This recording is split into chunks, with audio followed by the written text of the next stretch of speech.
Hi, so this morning I want to show you the difference in RF if you use a wired Ethernet cable for internet versus being on Wi-Fi on a laptop.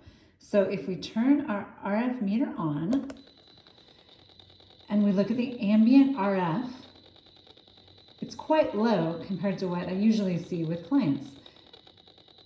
1 microwatt per square meter, 2 microwatts per square meter, you see 4, and that's because instead of Wi-Fi for this laptop, we use a shielded Ethernet cable connected to the laptop with a USB to RJ45 connector that you can see there.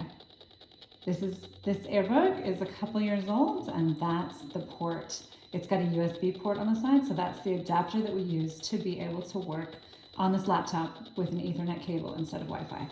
Now, watch the meter, watch the top peak reading when we turn Wi-Fi on the laptop. And you can see immediately there, as the laptop starts pinging, we see 43,000 microwatts per square meter. Now watch, if we turn Wi-Fi off, we're back down where we were before, 1 to 2 microwatts per square meter.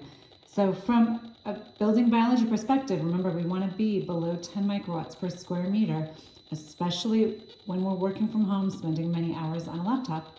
Thank you.